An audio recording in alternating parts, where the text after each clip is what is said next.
is Hayden Boyle, and I'm a student at the University of Southern Maine. This podcast will be about an excerpted time in Maine's history, which at this point seems lost and unimaginable. This forgotten history is the history of a little township called Seboomook.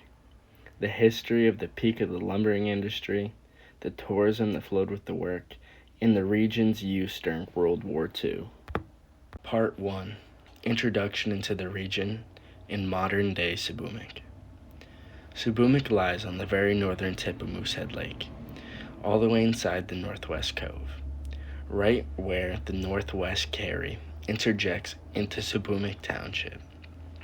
The township is small in itself, with the latitudinal length spanning from the center point of Seboomook Lake to Burbank Road, which is when Seboomook Road turns 80 degrees southeast.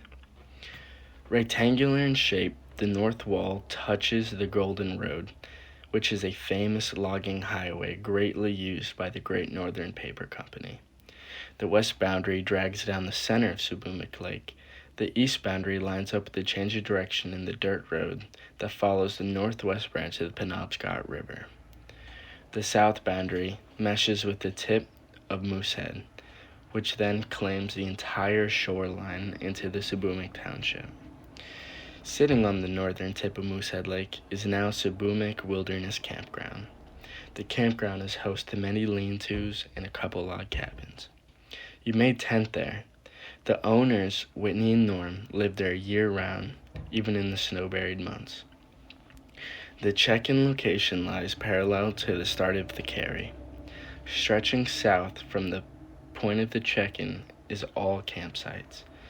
Once you pass all of the campsites, there are then private camps, which all lie on leased lands from the original owners of the Seboomook house. Where the check-in is, in the immediate area around it, was the location of the old Seboomook farm. This farm, at one point in time, was host to 50 horses, along with chickens, a large stable of pigs, and a very large potato farm. The farm was used to supply Seboomook House, which was a hotel, and then, later on, the prisoner of war camp that was in place during World War II. If you go to the water's edge, there is a pebble boat launch. But if you really look at this boat launch and you see the pebbles, they don't match any of the rocks in the surrounding area.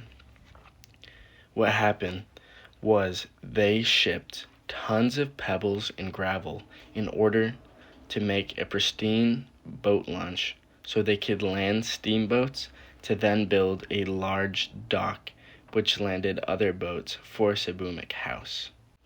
Standing on the boat launch facing the water, if you look to your left, the land slightly rises and about half a football's field worth of land is all flat. Sitting on that land was Seboomook House. The hotel overlooked the dock, the farm, and the entire lake. And if you look directly west across the cove, you could have seen my family's camp, which was built in 1906 during the peak of the region. Part 2. The Seboomook House. Built in 1835, the Seboomook House started off as a high-class sportsman hotel, to becoming a part of the Great Northern Paper Empire, then to housing soldiers' families in the summer when the prisoner of war camp was in place. In 1902, the house was advertised as a sportsman's paradise, a place where you could bring your family and still be in the wilderness. From adventurers exploring the Carry River to hunters sporting their rifles in the deep Maine woods. C.P. Colbath, the owner of the house, wanted the house to be seen as a luxurious base camp. Even in 1902, the hotel received mail daily by steamer, which also brought more guests to the hotel. The rates at the time were $2 to $3 a day, with special rates for families.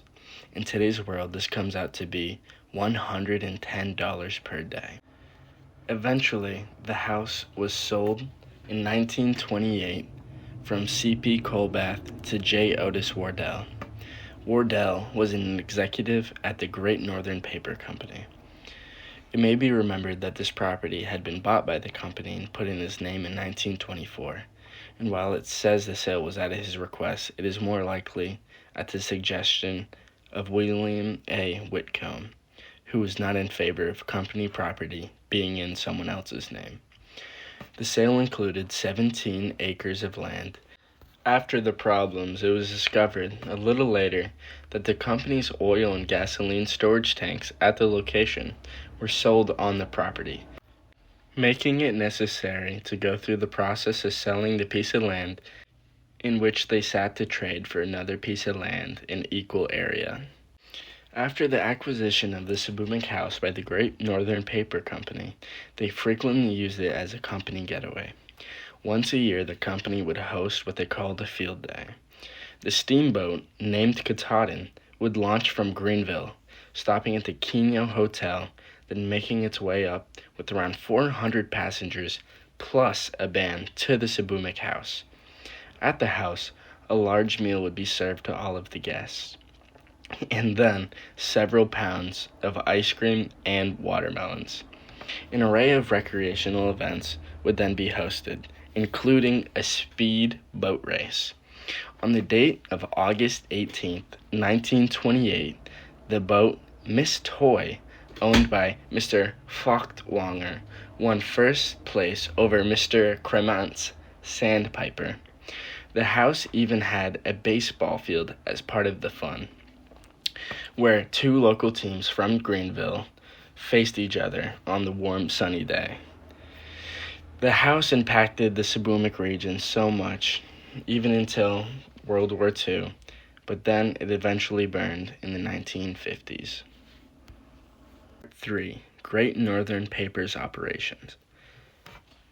The Great Northern Paper Company purchased the North Branch Dam Company in 1899. The dam company remained a subsidiary of the Great Northern Paper until 1953, when it was then absorbed into the paper company. At the same time as the absorption, a canal was finally built bridging the two waters of the St. John watershed and the Penobscot River. But before that, in 1907, an amendment was written which allowed dams to be built. This led to the North Branch Dam Company repairing the dam in 1936. The dam was repaired because of damage to the floors and major deterioration of the wood which the dam was made out of. The dam was not only for power, but also provided a pathway to transport lumber from the Seboomook Road to the Golden Road. The new dam was built using a state-of-the-art gravity-type concrete dam. The dam was built 125 feet downriver from the old previous dam. It was over 400 feet long, and the walls on the side of the river were aproned in order to act as a sluice. The dam was built with no intentions of power generation, but steel thimbles were added just in case the paper company changed their mind. The entire project costed a little over $500,000, which in 2024 is equivalent to $12.5 million.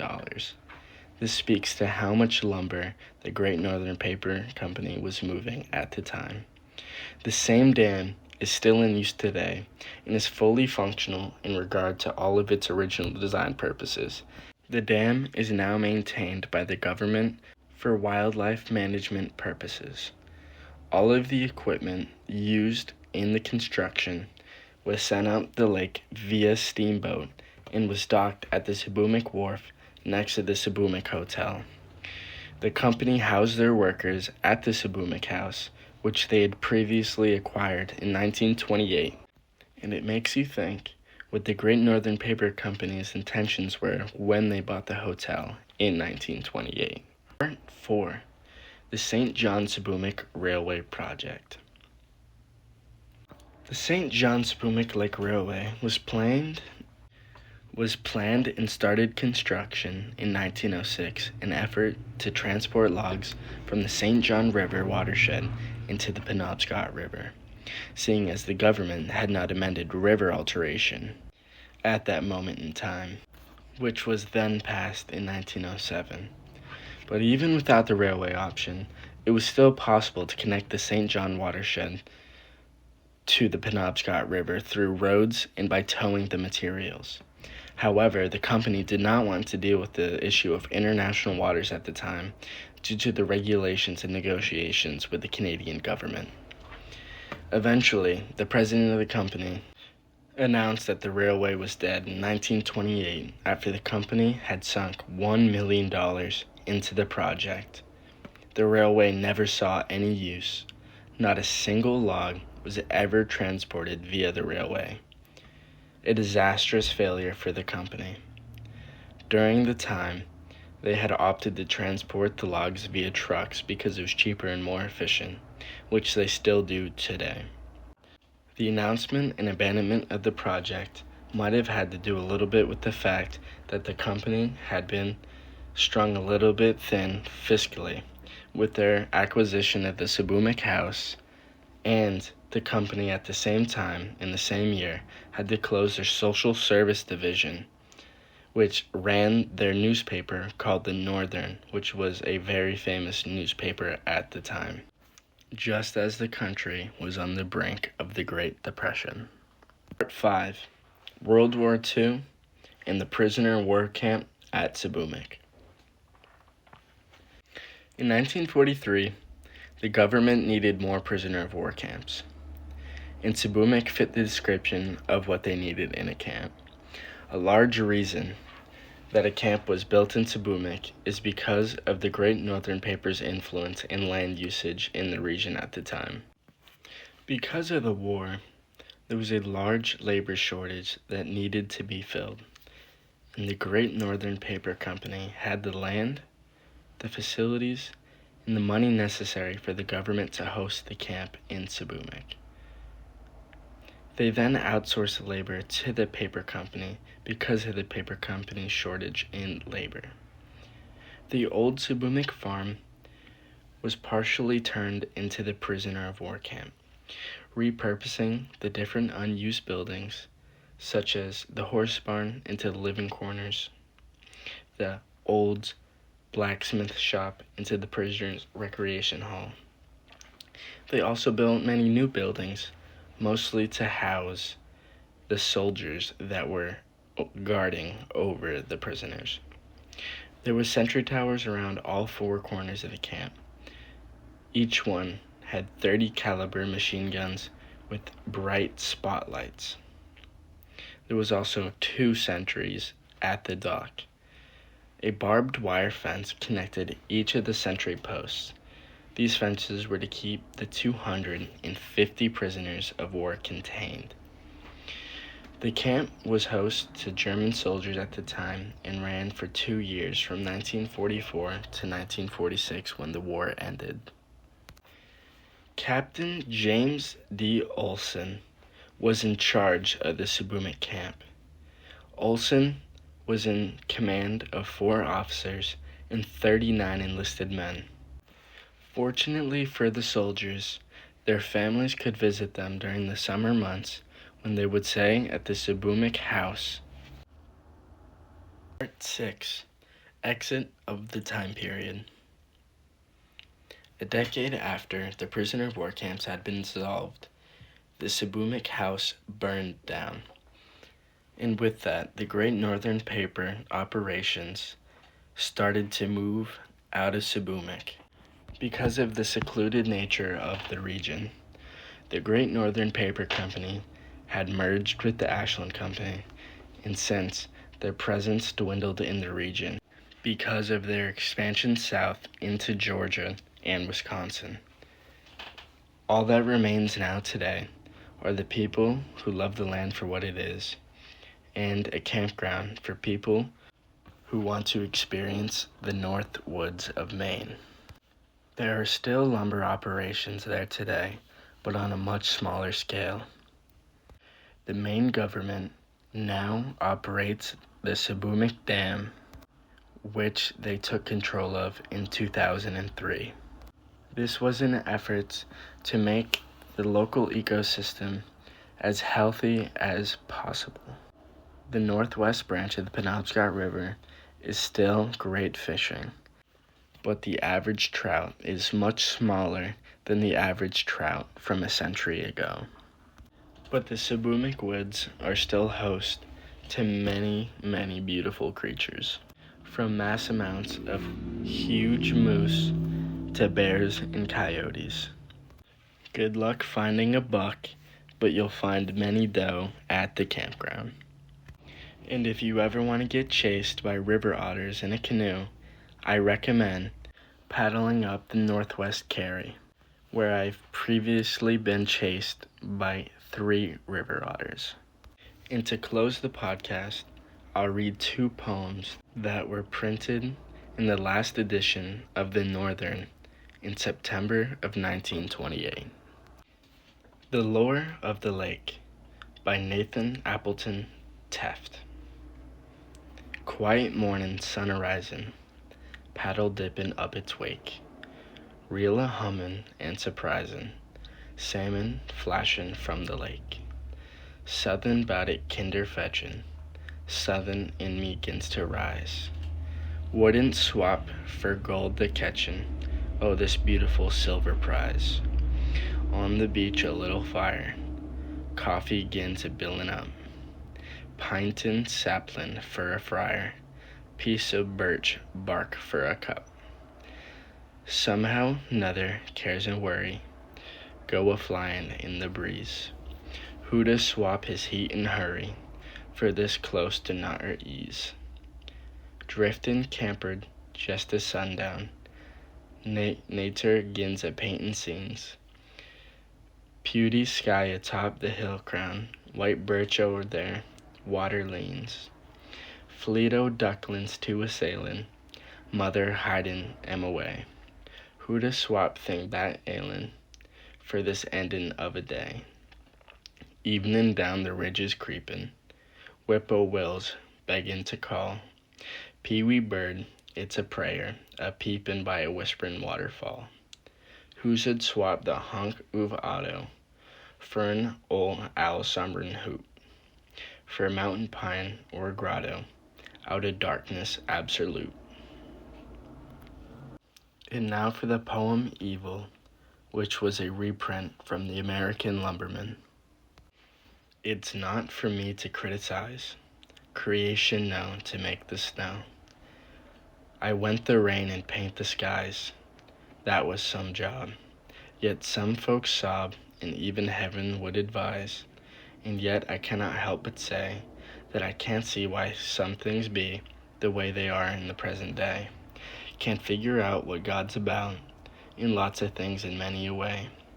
That is, I couldn't not at first not understand why any land in this great world with war was cursed, disease and sin and crime and gin. And yet they make life look its worst. I said, what was creation at? Then, all at once, the gosh darn dunce, the truth hit me, knocked me flat. God made the good, of course he would, but all the rest, man thought of that. The juxtaposition of the 2 poems really represents what the region was, and overall I think it represents what Maine has always been. A getaway to some, and a life of work to others. From the Lure of the Lake's diary description of a day that the narrator of the poem wouldn't trade for anything, to Evil's description of someone struggling to understand the evils on day-to-day life, the cruelties of life, and then their attempt to try to make it positive and to think about it in a good way and how to deal with it. Their attempt to separate the negative from God so that they still have something to believe in on the day-to-day and to make their life better. The duality of ideology and lifestyle has always been a part of Maine's history, and I think Seboomook is an exemplary piece of the puzzle in that picture. Thank you for listening.